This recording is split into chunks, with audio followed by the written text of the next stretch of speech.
Hey, my college course is disappointingly bad. What's up? It's the Culture Detective here investigating your favorite albums. And today I'm going to do an album review on the latest Bruno Pernadas album, Private Reasons.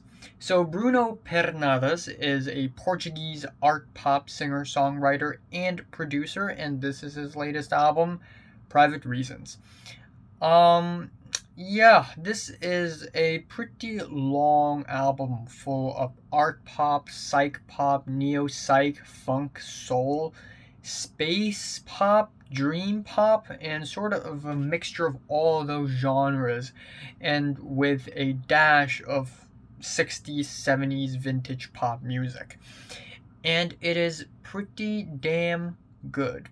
We have the album opener family Vows, which started off with these really relaxing psych pop melodies with a very chill set of keyboards, and as the song progresses we get these analog synths and these jazzy dreamy arrangements of electric guitars and drums, and it is a very nice and welcoming and warm album opener. Then we have the track Lafeta, which has this quirky drum groove which I really like, and on top of that these female vocals, except I believe they are in reverse for some reason. But even with the vocals paired with the funky keyboards, at the end I enjoyed this track quite a bit. Then we have the track Fuzzy Soul, which is one of the low points in the album in my opinion, where essentially this track features these spacey auto-tuned vocals throughout the entire thing, and it's very sloppy. And on top of that we get more of these female vocals, and the singing is not necessarily all that gorgeous or angelic or anything, not that great, and it just kind of meanders around, and this track becomes really friggin' annoying. However, it is immediately followed with Theme Vision, one of the strongest tracks on the entire album, where it is essentially a mid-paced dream pop song with compressed vocals, and while the compressed vocals don't necessarily sound all that great, at least it is paired with sweet drums and guitars, and it sounds like a very sunny, summery, sweet, dreamy jam, and it sounds beautiful. And we also have the track Little Season, which is 9 minutes long but separated into two parts. The first part is 7 minutes long of funky vintage R&B with really nice wobbly keyboards. Once in a while in this album, Bruno Pernadas tries something weird with the instrumentals, whether it be the keyboards, the drums, the guitars, and whatever instruments there is on the track. He sort of tries something weird with them, and whenever that happens, it just sounds really intriguing. And then this is immediately followed by 2 minutes of gorgeous orchestral arrangement. Then we have the track Recife or Recife, and it is a slow-paced, spacey neo-psych song with hand drums, piano, strings, and flutes. And that being said though, while instrumentally it's lush, it's dense, I like it. Still, melodically and structurally, this is one of the weaker tracks on the album, not all that memorable. Then it is followed by Jory, which is also separated into two parts in a total of 9 minutes. The first 2 minutes is this really strange Korean spoken word piece where a Korean woman sort of speaks some words, and I don't speak Korean, so I don't understand it.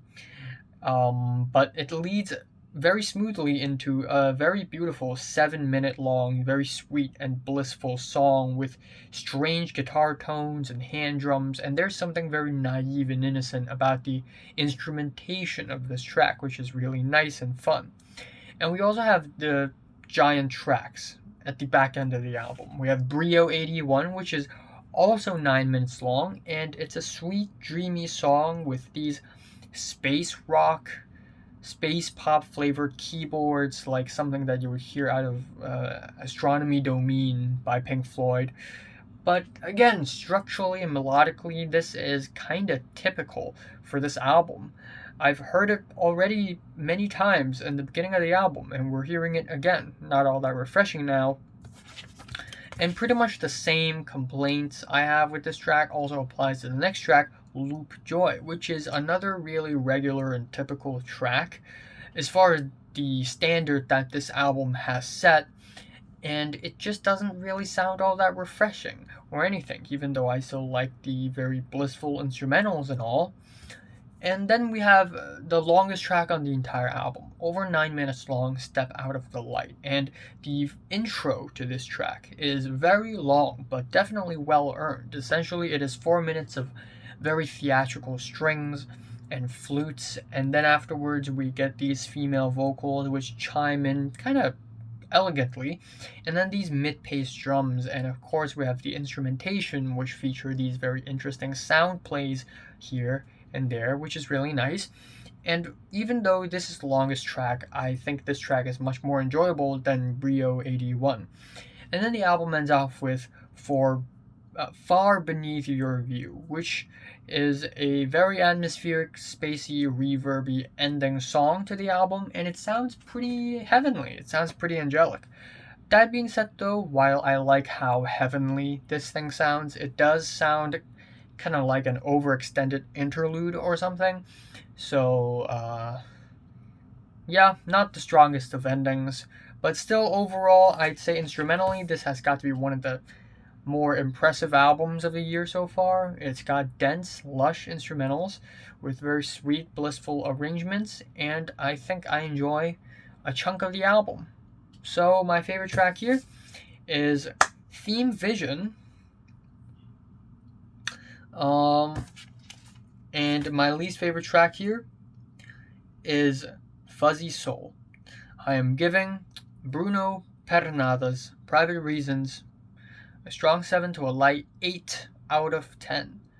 So, have you listened to the latest Bruno Pernadas from When Did Numbers Rated? Like it, and subscribe if you want more, and thanks for watching.